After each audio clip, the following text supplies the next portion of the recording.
saya sih jujur aja ya, bukan mengecilkan peran dan kemampuan pelatih lokal, tapi buat Indonesia pelatih asing masih sangat diperlukan. Level timnas itu harus pelatih asing. Iya, tinggal di asistennya gitu ya. Ya pokoknya harus ada pelatih Indonesia. Pelatih lokal. Iya, harus ada supaya transfer ilmunya dapat.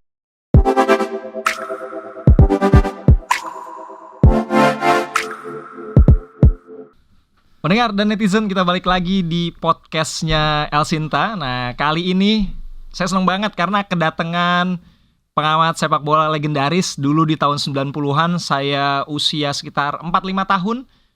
Narasumber saya ini udah jadi wartawan olahraga, sepak bola khususnya, dan jadi pengamat sepak bola. Bung Kesit, apa kabar? Kabar baik, Ber. Salam olahraga. Saya bingung nih, salam olahraga. Biasanya kalau wawancara formal manggilnya Bung Kesit, tapi kalau sehari-hari WA, chatting, ngobrol tadi ya, sebelum kita ngobrol sekarang nih manggilnya Mas aja kali ya. Bebas. Biar lebih sepantaran, walaupun jauh banget usianya. Mas Kesit. Iya. Sebagai seorang pengamat sepak bola, terus juga PLT Ketua PWI Jaya, Pimret juga, Pimret Media Online. Namanya apa medianya? Terakhir di forum terkini news.id. Forum terkini news.id. Yeah. Bisa dibaca tuh ya berita-beritanya. Mas, thank you loh. Iya. Di balik kesibukannya, hari ini kita nggak akan spesifik ngomongin bola sih sebenarnya. Karena yang kita mau omongin hari ini itu profesinya. Oh gitu ya. Tapi bukan wartawan, bukan tentang PWI Jaya juga. Oh ya, by the way, saya lupa nawarin, mau teh, kopi. Saya udah ngopi, jadi Ngopi hari udah. ini teh aja. Teh aja. Kalau mau Oke. disiapin teh aja. Oh, teh satu ya. Oke. Jadi sambil nungguin tehnya, mungkin boleh nih minum dulu. Oke. Boleh gue siapin, Mas. Sorry. Sip. Oke. Nih dari sponsor nih. Oh, Monggo. thank you. Agak susah nggak ketemu di sini? Sorry, tadi salah. Agak salah Enggak. ngarahin. Sebenarnya kalau ke gedung ini tuh Lumayan sering ternyata. gue apa saya ya? Bebas aja sih. Saya tuh lebih sering, hampir setiap hari saya ke sini. Karena Ternyata saya punya anak kantornya di gedung ini Kantornya juga. di sini juga ya. Ini kita di lantai 4 di Tower Indomobil. Ternyata Mas Kesit ini anaknya kerja di sini juga, tapi di lantai 6 atau lantai 7 ya? Saya nggak apa lantainya ya. Saya nggak apa lantainya, tapi yang pasti di gedung ini juga dia. Hampir setiap hari ternyata. Lalu lalang dan lewat di depan sini. Jadi nggak. Saya sambil minum ya. Silakan. Nggak terlalu susah lah. Sambil kita tungguin tehnya nanti. Ya. Ini AC-nya agak dingin. Nanti mudah-mudahan sih tehnya nggak terlalu. Nggak langsung ini ya. Nggak langsung dingin. Nggak langsung dingin. Masih tetap hangat gitu. Saya juga minum supaya nggak grogi. Nah, udah berapa tahun sih jadi pengamat sepak bola? Kalau jadi pengamat sepak bola, aku itu udah mulai tahun 99, Ber. 99. 99. 90 itu waktu jadi wartawan. Jadi wartawan mulainya tahun 90 ya sampai sekarang. Tapi kalau untuk ngamatin sepak bola itu 99.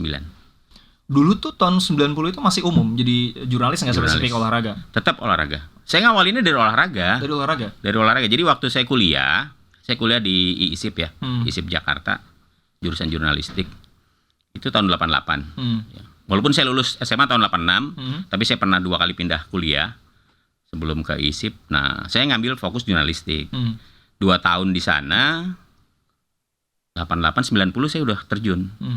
Dan media masa pertama yang saya singgahi waktu itu sambil kuliah, itu Tribun Olahraga namanya. Itu grupnya Sinar Harapan Suara Pembaruan lah. Di Cawang sini juga dulu. Ya, jadi saya sambil kuliah, saya juga sudah terjun di tabloid Tribun Olahraga sebagai wartawan olahraga. Oh, jadi zaman kuliah udah jadi jurnalis ya? Sudah. Boleh tehnya, Mas. Oh iya, terima kasih. Oke. Itu awalnya. Jadi memang saya langsung terjunnya ke olahraga, Ber. Tapi waktu itu masih umum. Semua cabang olahraga saya liput. Tapi saya fokusnya kemudian ke sepak bola. Passionnya ke sepak bola. Karena saya dari kecil juga udah main bola. Jadi pemain? Jadi pemain, tapi nggak sampai profesional gitu. Nggak sampai ikut kompetisi remtar lah dulu istilahnya tuh ada. Remtar apa tuh? Remaja Taruna. Oh. Saya masuk. Ini beda generasi banget ya. Iya. Dulu itu kompetisi anak-anak itu rame zaman saya. Tahun berapa sih Mas? Saya itu ikut bola dari SD kelas 4 ya. Kelas 4 SD itu saya udah ikut klub. Saya pernah ikut SSB juga. SMP kalau nggak salah. Tapi abis itu ya udah. Nggak, saya ikut. Saya dari SD. Saya ikut itu saya kan tinggal di daerah Patal Senayan ya. Iya. Rumah saya itu di Patal Senayan. Jadi kalau saya mau nonton bola itu tinggal jalan kaki ke GBK. Nah, dulu itu di Patal itu ada klub namanya Senayan Football Club. SFC, bukan Sriwijaya klub ya. Liga 2. Iya. Saya ikut di situ dan ikut kompetisinya. Ikut kompetisi di waktu itu kami masuknya di wilayah Persija Barat. Jadi setiap Sabtu atau Minggu saya tuh ikut kompetisi main. Terus kenapa nggak lanjut? Malah jadi wartawan? Enggak. Dulu hanya untuk nyalurin hobi aja. Ya tadinya kan main sama teman-teman di kampung gitu kan, nyeker. Tapi lama-lama udahlah ikut klub aja kan di situ di Senayan memang ada. Ya udah saya ikut aja di situ. Udah dibayar waktu itu? Belum. Udah. Saya kalau main sama pemilik sama owner klubnya itu setiap kompetisi itu kalau saya menang saya dikasih 300 perak. Wih, setara berapa tuh kalau sekarang? Iya. Kalau draw itu dapatnya 150. Posisi apa dulu? Saya sayap kanan. Sayap kanan. Wih, ini jangan-jangan inspiratornya David Beckham. Saya dulu mainnya sayap kanan gitu. Pokoknya di depan lah gitu kan. Itu sampai saya SMP saya masih ikut di situ. Tapi habis itu ya udahlah. Saya nggak nerusin. Ya lebih kepada main-main biasa aja lah sama teman-teman SMA, teman-teman kuliah gitu. Termasuk juga ketika kuliah main sempat ikut di Liga Mahasiswa sebentar. Habis itu tadi ya balik ke jurnalis, jadi jurnalis terus serius. Waktu tahun 99 pertama kali jadi pandit. Sekarang tuh pandit, pundit, pengamat sepak bola. Kalau dulu kan bilangnya komentator sepak bola. Betul. Sekarang tuh disebutnya pandit. Atau pundit. Kalau di luar negeri pundit atau pandit gitu ya. Ini sekarang di Indonesia udah mulai masuk tuh era-eranya pandit sepak bola. Ada banyak yang muda-muda. Nanti kita ngobrolin tentang itu. Nah, itu pertama kali itu memang di hire atau gimana sih ceritanya? Awalnya tuh begini. Tahun 90 ketika saya terjun jadi wartawan, kemudian tahun 94 saya fokus di liputan sepak bola. Ya, setelah 4 tahun bergelut di banyak cabang tuh ya, mulai atletik, bola voli, renang, termasuk otomotif ya. Kemudian juga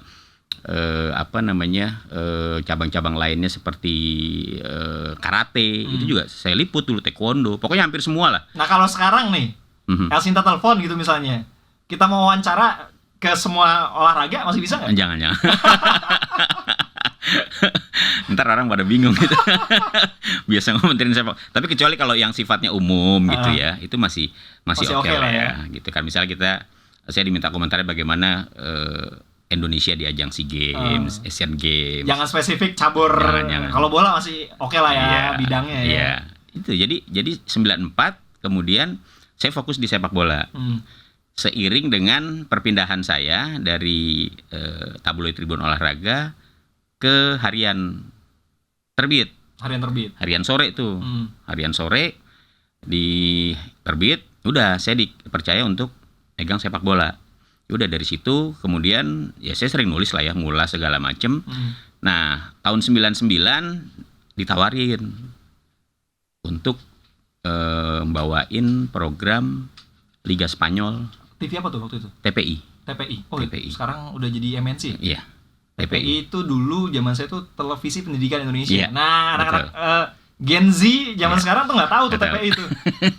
Itu dulu selain olahraga ada setiap pagi tuh kalau ngulik-ngulik soal-soal tuh biasanya tuh dulu TPI. Jadi waktu itu TPI waktu itu saya pertama kali diajarin nge-host gitu ya. Karena waktu itu kita monolog. Oh gitu? Iya, jadi saya bawain acara bola, bawain sebagai host. Komentator juga? Komentator juga. Nggak kayak sekarang tuh kan tandem tuh? Nggak, dulu sendiri. Oh.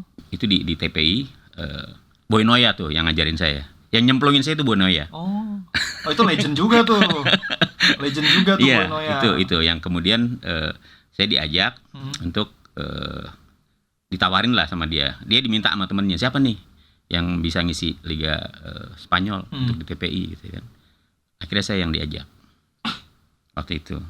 Bukan saya aja sih, waktu itu ada dua host juga ya.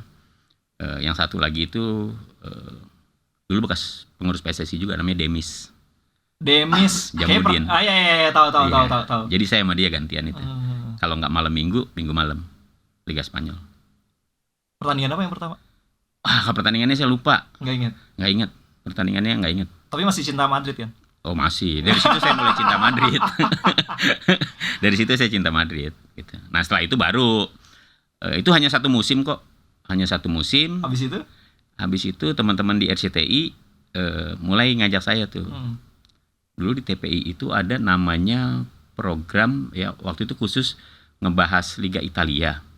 Ada program itu debat gitu. Debat. Saya pertama kali diajak ke situ. Coba undang si Kesit gitu kan. Nggak taunya kata teman-teman RCTI waktu itu sebenarnya itu ujian buat lo katanya.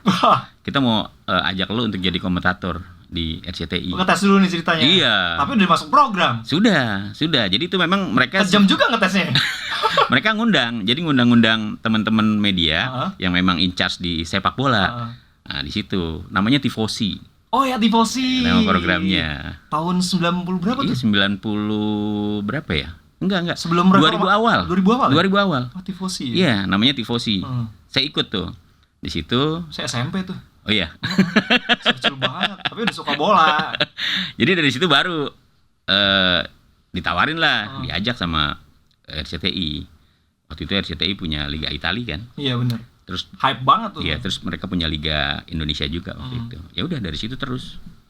Dari awal tahun 2000 sampai 2008 saya di grupnya MNC. MNC itu ya. RCTI kan banyak tuh, global juga waktu itu ada Liga Italia. Kemudian juga di Indovision-nya juga saya juga ngisi juga, termasuk di MNC ya. Seperti itu. Nah Mas, sekarang kan makin banyak nih yang baru-baru. Ini kalau bisa dibilang dulu tuh yang saya kenal ada Bung Kesit, terus ada Bungkus ini, terus ada Boy Noya, Roni Pangemanan, itu udah dengkot era sepak bola Itali zamannya dulu ya di RCTI itu luar biasa. Buat saya yang waktu itu masih kecil banget, SD SMP, wah ini keren banget nih orang-orang nih, jago banget sih ngomongin bola, strategi apa segala macem. Itu basically emang ngulik dulu atau gimana sih sebenarnya? Kalau saya pribadi ya, kalau saya pribadi pertama karena saya memang suka bola ya, saya suka sepak bola. Tadi saya bilang saya dulu juga pernah ikut SSB gitu kan, pernah main walaupun cuma di tingkat wilayah Jakarta Barat waktu itu kan. Kemudian ya udah, karena saya kerja di media, jadi literasi saya kan lumayan banyak tuh. Karena ketika saya dipercaya untuk nangan sepak bola ya di harian terbit waktu itu, sebelumnya juga sih waktu di Tribun Olahraga ya, sebelum saya pindah itu juga beberapa kali suruh nulis bola juga gitu, tapi tidak intens. Nah kalau di harian terbit kan setiap hari. Jadi pada saat itu ya udah kesempatan buat saya minta ke kantor untuk, dulu kan informasi masih susah nggak kayak sekarang. Karena internet. Sekarang internet enak, bisa browsing. Dulu andalan kita apa? Ngamatin langsung nggak sih? Kan juga siaran nggak banyak. Jadi gimana? Andalan saya itu pertama, untungnya saya nih ya, saya kerja di media, itu kemudian saya minta kantor berlangganan majalah-majalah sepak bola. Jadi waktu itu majalah Onze Mondial Prancis, La Gazzetta dello Sport, kemudian Shoot, World Soccer. Pokoknya majalah-majalah sepak bola saya minta langganan di kantor. Karena itu jadi literasi, jadi buat belajar, buat bahan gitu ya. Kalau kita mau lihat Liga Inggris misalnya, saya langganan Shoot, terus ada juga majalah sepak bola Jerman, Kicker. Itu juga saya minta langganan tuh. Dari situ jadi belajarnya, ngulik-nguliknya ya. Ngulik-nguliknya dari situ saya gitu kan. Termasuk juga karena di kantor kan berlangganan kantor berita ya. Waktu itu kalau nggak salah EPI ya, Associated Press. Jadi semua info-info tentang sepak bola itu saya kumpulin. Telexnya itu saya kumpulin gitu loh. Jadi dari situ saya mulai, karena kan setiap hari saya mesti upgrade, baca. Iya, mesti baca, mesti nulis, translate, iya kan? Karena kan bahasa Inggris semua. Iya. Ya dari situ akhirnya kita belajar, termasuk juga ketika dapat tugas liputan untuk event-event sepak bola internasional gitu. Kemana tuh pertama? Saya liputan pertama itu kalau sepak bola Masih ingat ya? Ingat. Itu ke Hong Kong sama Korea. Apa tuh? Event apa tuh, Mas? Pre-Olimpik. Oh. Pre-Olimpik waktu itu Indonesia yang main zamannya Kurnia Sandi, Bima Sakti, Ilham Ramadona, Yayan Tumena. Ya, makanya anak-anak Primavera itu sama saya dekat banget. Karena saya dari pertama mereka mau berangkat, itu saya ikutin terus tuh, tiap hari saya ke Sawangan. Oh, saya merinding tuh kalau ngomongin Primavera. Jadi tuh zaman dulu tahun 90-an 2000-an itu terutama 90-an ya kan, Primavera 90-an tuh. 90 berapa sih? 94 itu dulu ada tabloid olahraga yang setiap kali kalau kita beli dan kita baca itu bonusnya poster pemain bola. Nah, itu di kamar saya banyak tuh nempel. Betul. Tuh kalau ngomongin bola, informasi kita anak-anak zaman itu tuh ya dari situ doang tuh sebenarnya. Sama dulu kan TV. Tabloid olahraga itu khususnya memang salah satu daya tarik orang pengen beli itu karena ada posternya itu. Iya, kan. Benar. Gitu. Jadi pada saat 94 saya ditugaskan untuk meliput pre-Olimpik Indonesia lawan Korea dan Indonesia lawan Hong Kong. Itu pertama kali saya liputan sepak bola ke luar negeri itu. Pertama kali naik pesawat juga gak sih? Oh enggak, kalau naik pesawatnya sebelum-sebelum udah pernah. Keluar negeri pertama. Oh, pertama. Keluar negeri pertama. Nah, setelah itu ya udah semakin sering. Termasuk juga Piala AFF. Dulu namanya Piala Tiger kan. Piala Tiger pertama di Singapura itu saya ngeliput. 95 ya? 96. Iya. Itu saya ngeliput. Zamannya Fahri Husain itu yang main. Pelatihnya waktu itu almarhum Andi Teguh sama Danur Windo. Danur Windo saya masih tahu. Siapa satu lagi? Andi Teguh, almarhum. Andi Teguh saya nggak tahu tuh. Kalau Danur Windo saya masih tahu. Saya tahu itu salah satu pelatih legend juga. Kalau saya dulu Danur Windo itu saya identikan karena rambutnya putih sama dengan pelatih Italia Marcelo Lippi. Sama-sama putih. Bukan Fabrizio Ravanelli. Bukan Fabrizio Ravanelli. Ravanelli bekas main ini Juve. Zamannya Gianluca Vialli. Itu jadi flashback juga nih ngomongin bola zaman dulu. Seru banget soalnya kalau ngomongin bola zaman dulu tuh. Kenapa ya beda banget sama yang zaman sekarang? Beda. Karena ya pertama sih gini, kalau saya ngelihatnya dulu itu informasi tidak sebanyak sekarang gitu loh. Dulu ketika kita fokus di tontonan Liga Italia, orang kesedotnya kan sana semua, gitu ya. Kemudian setelah Liga Italia pelan-pelan mulai redup, Liga Inggris, Liga Spanyol. Kalau sekarang kan banyak. Oke lah Liga Inggris ya, sekarang yang paling masih nomor satu gitu. Tapi kan informasinya sekarang merata. Merata. Kita mau nyari Italia juga gampang, nyari liga antah berantah di negara-negara lain juga kita mudah sekarang cari info. Gampang. Di aplikasi, saya install aplikasi itu gampang tuh update-nya. Kalau dulu waktu belum ada internet gadget kan susah gitu, kita. Andalan saya itu aja tadi karena saya kerja langganan di media, majalah langganan majalah dan punya langganan telex. Jadi bisa ngikutin. Mas, ini kan banyak nih sekarang. Pundit sepak bola yang muda-muda. Gimana Mas lihatnya Mas? Ini kan kalau saya lihatnya sebagai, saya masih muda nggak ya? Mudah-mudahan masih masuk millennials. Nah ini kan yang baru-baru banyak. Terus kalau saya ngelihatnya, ini kan sekarang mereka udah mulai podcast, tampil di YouTube, mereka punya media sendiri bahkan. Ngelihatnya gimana sih? Ini kan makin banyak persaingan atau gimana? Atau banyak yang akhirnya berguru juga? Iya, sebenarnya dengan semakin majunya teknologi ya, kemudian juga digitalisasi dan juga banyaknya media ya untuk mengekspresikan diri, beda sama waktu zaman saya dulu kan. Ya kalau nggak ngeliat TV nggak tahu kan begitu kan. Kalau sekarang nggak, kita bisa bikin channel sendiri misalnya. Kita bisa mengeksplor kita punya kemampuan. Jadi kesempatan orang untuk mengekspresikan dirinya, untuk memunculkan kemampuan dirinya, entah itu dalam bidang olahraga, sepak bola, atau dalam bidang seni misalnya budaya, itu kan semakin terbuka gitu. Kalau dulu ya kalau lu nggak nulis, saya misalnya nih, saya nggak kerja di media, saya nggak menulis, saya nggak punya karya, kan banyak yang pasti nggak ada yang tahu gitu ya. Ya medianya dulu koran. Sebatas itu aja. Iya, sebatas itu aja. Sekarang multi platform. Iya. Banyak. Jadi akan lebih mudah gitu orang mencarinya gitu kan. Kalau dulu mungkin kayak produser televisi ya, mungkin mereka kalau untuk komentator mencari mantan-mantan pemain misalnya gitu kan. Karena kan banyak juga dulu mantan-mantan pemain yang jadi komentator. Misalnya almarhum Roni Patinasarani, almarhum Abdul Qadir zaman saya itu kan. Kemudian Mas Danur Windo juga pernah menjadi komentator gitu ya. Atau praktisi-praktisi bola lainnya seperti almarhum Andi Darussalam misalnya itu Andi Darussalam Tabusala. Iya. Saya beruntung juga bisa siaran sama beliau ya, sama almarhum gitu kan di RCTI waktu itu. Itu kan ya mereka selain punya nama, ternyata mereka bisa. Ya, mereka bisa menampilkan atau menunjukkan kemampuannya ya. Kemudian tidak kaku ketika diajak ngobrol di depan televisi, depan kamera. Gitu.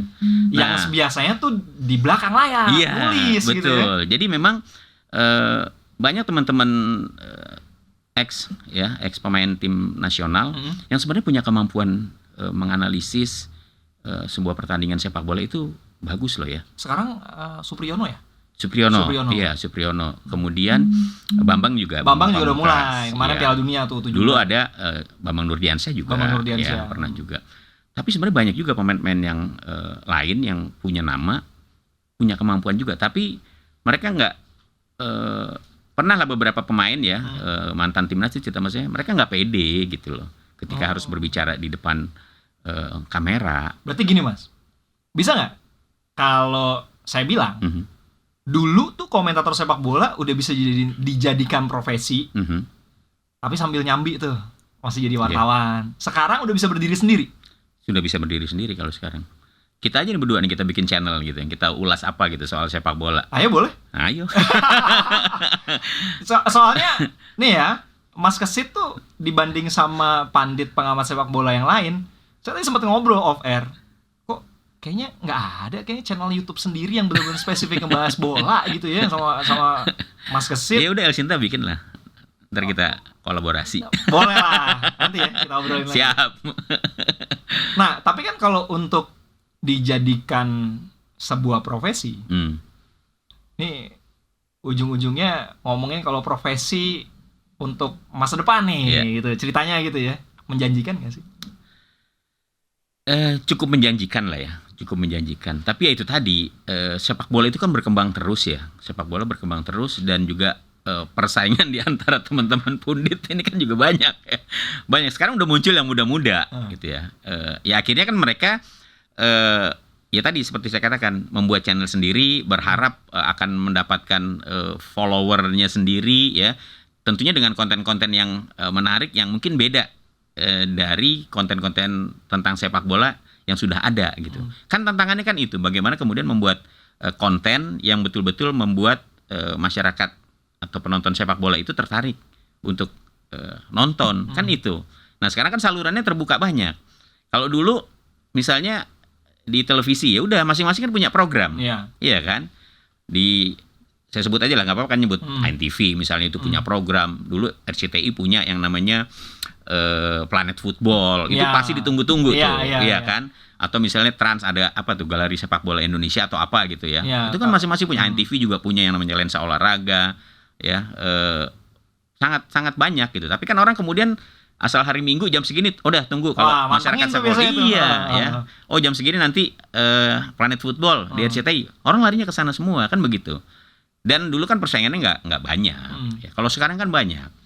Berarti kan gini, kalau sekarang persaingan makin banyak, kita sebagai penikmat konten-konten sepak bola itu kan butuh diferensiasi. Paling itu ya sekarang yang ditonjolin ya. Iya. Jadi perbedaan gitu. Iya, perbedaan. Makanya saya bilang mesti ada yang beda gitu.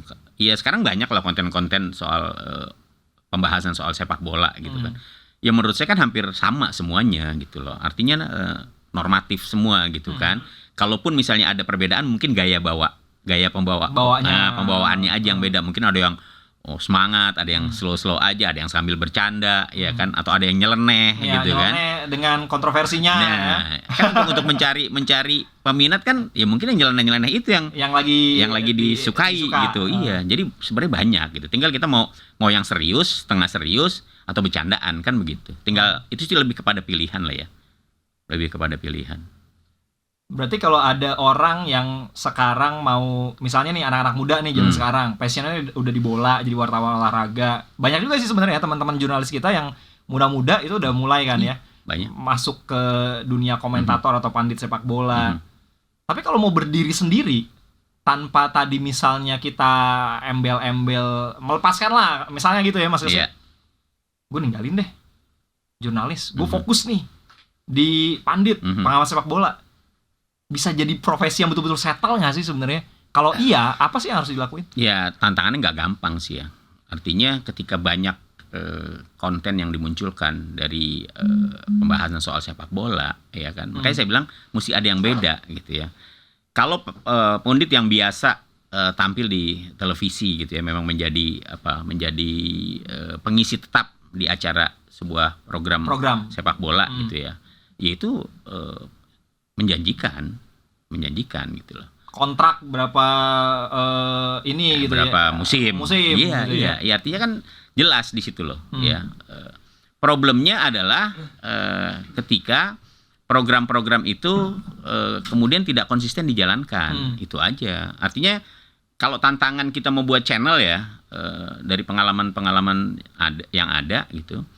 Ketika followernya tidak banyak, itu kan juga menimbulkan kekhawatiran tersendiri. Iya, ini konten gue siapa yang lihat nih? Iya, atau subscribe-nya kok nggak nambah-nambah. Males lanjutin. Nggak monetis lagi kan.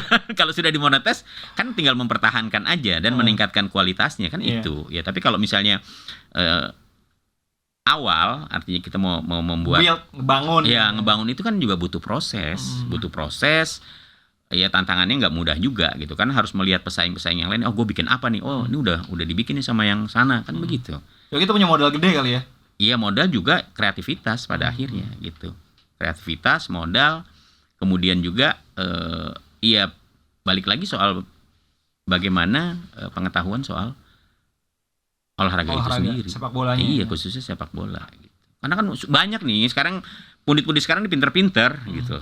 Pinter-pinter gitu. Dan yang pasti harus siap kalau misalnya menerima kritikan atau bulian. Kalau Emang pernah? Saya dibully, pernah. Sering saya dibully. Sering dibully gitu loh.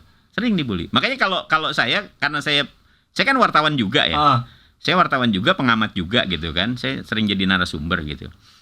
Sebenarnya kalau misalnya jujur aja kalau bicara atau interview, saya lebih seneng yang tektokan gini, yang langsung gitu, atau di TV gitu.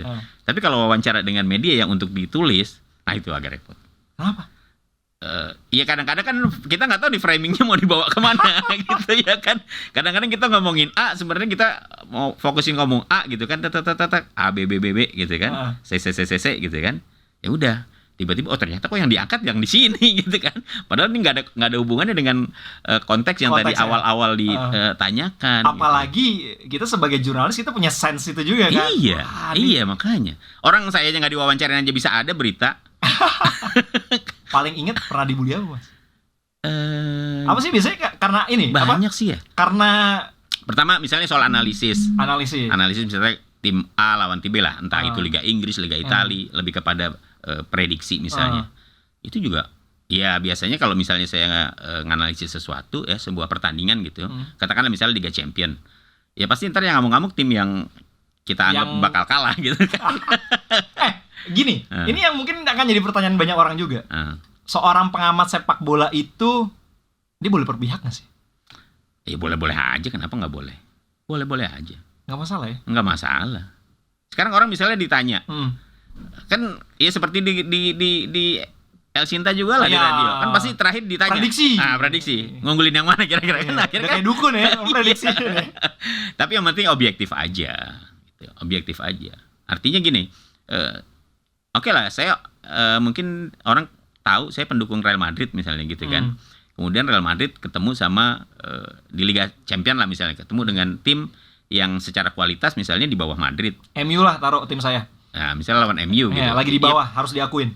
Ya kalau mau bicara objektif, ya kan pasti kita harus lihat dulu nih terakhir dia main di mana, menang apa kalah, ya kan sejarah pertemuannya seperti apa, terus lihat lagi ini nanti siapa aja nih yang nggak main gitu, terus posisinya sekarang bagaimana, dia butuh kemenangan atau cukup hasil imbang aja, kalau misalnya imbang gimana, kalau kalah kan itu dilihat dulu gitu kan, sampai kita ngeliat akhirnya kekuatan keduanya kan begitu. Jadi kalau misalnya kemudian kalau dalam situasi kayak gini sih ya Madrid ini yang bakal lolos, apalagi misalnya atau yang bakal menang, apalagi misalnya dia mainnya di Bernabeu misalnya gitu kan, butuh kemenangan, ya kan, skuadnya komplit, ya kan, sementara tim lawannya nih katakanlah MU, pertama emang rekornya lagi nggak bagus, menang tadi pagi,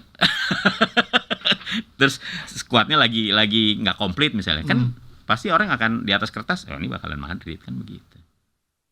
Ini kita kalau ngobrolin sepak bola ini akan panjang. Nah, ini saya mungkin akan tutupnya gini nih. Ngomongin Madrid nih sekarang gitu. Ngomongin Madrid nih. Pelatihnya miskin taktik. Saya pengen tahu dong komentarnya. Saya nggak perlu sebut lah yang bilang kayak gitu ya siapa. Udah pasti netizen yang pencinta sepak bola tahu tuh yang bilang pelatih miskin taktik nih pelatihnya Carlo Ancelotti. Saya pengen tahu dong komentar. Mau diganti nggak sih dia? Gerah juga, jangan-jangan. Ya gini lah, kalau sebagai pecinta, kalau sebagai pencinta ya, kalau sebagai pencinta ya pasti ketika klub pujaan kita itu udah mulai agak terseok-seok, ya kan, pasti kan kita inginnya ada perubahan lah, kan begitu. Ketika katakanlah pelatihnya sudah mulai nggak sehebat 3 atau 4 musim sebelumnya misalnya gitu kan, atau di musim terakhirnya, ya wajar kalau kemudian ini udah habis ini gitu kan, apalagi klub sebesar Madrid gitu kan. Siapa dong yang berarti yang masuk? Zidane kali ya. Ini mah cuma romantisme masa lalu kalau masalah Zidane. Saya kalau Madrid tetap sebenarnya paling seneng pelatihnya Carlo Ancelotti. Carlo Ancelotti, bukan Carlo Ancelotti, Fabio Capello. Dia lagi nganggur kan sekarang? Ntar saya kontak deh. Pertama karena saya suka dengan gaya ngelatihnya Fabio Capello. Terus saya juga pernah jadi pencintanya AS Roma kan, waktu zamannya Batistuta, Abel Balbo, Samuel, Totti, Cafu, terus Antonioli itu kipernya waktu itu ya. Terus siapa namanya, Aldair, Montella, ya kan.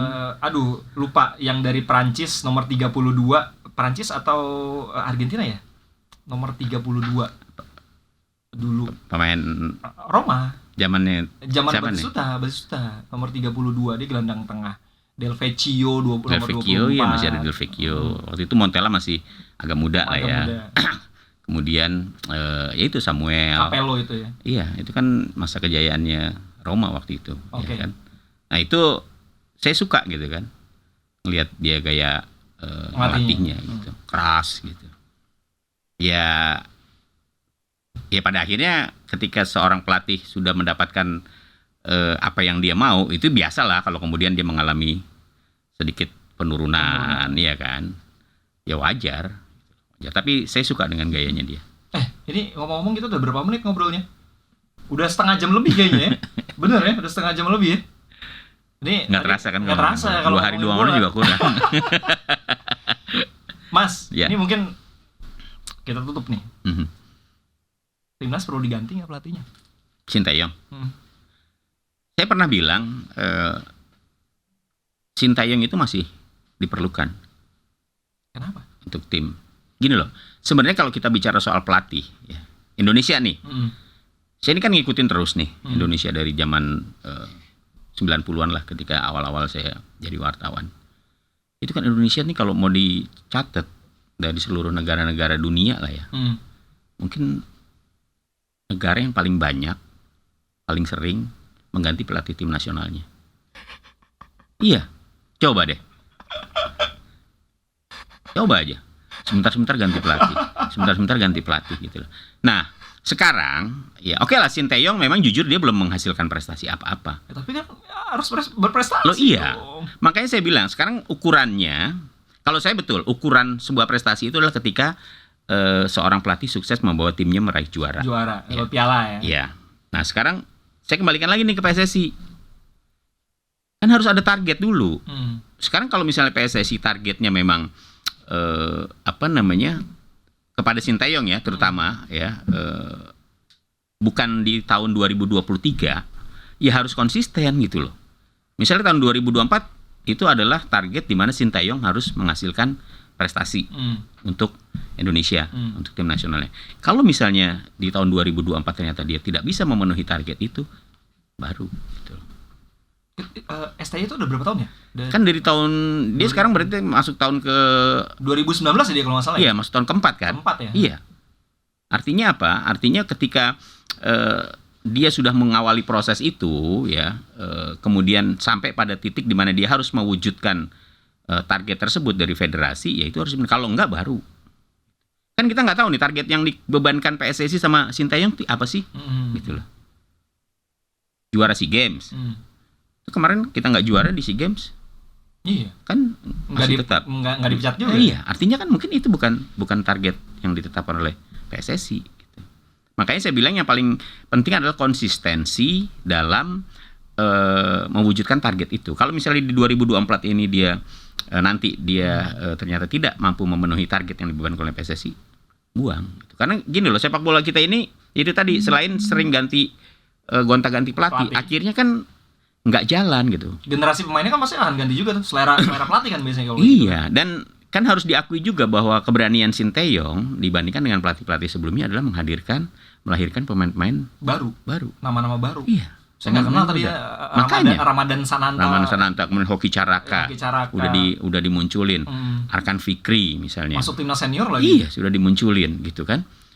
Artinya apa? Ada keberanian gitu. Yang sebelum-sebelumnya pelatih-pelatih sebelumnya nggak berani, yang lebih banyak mengandalkan pemain-pemain yang sudah senior, tapi di era Sinteyong kan enggak. Dia berani gitu. Ini kan artinya aset yang memang harus dibangun. Nah, membentuk tim nasional itu saya bilang kan harus percaya pada proses gitu loh. Prosesnya dulu dijalanin gitu. Oke. Kalau nggak sesuai target 2024 selesai. Iya dong. Makanya PSSI harus tegas.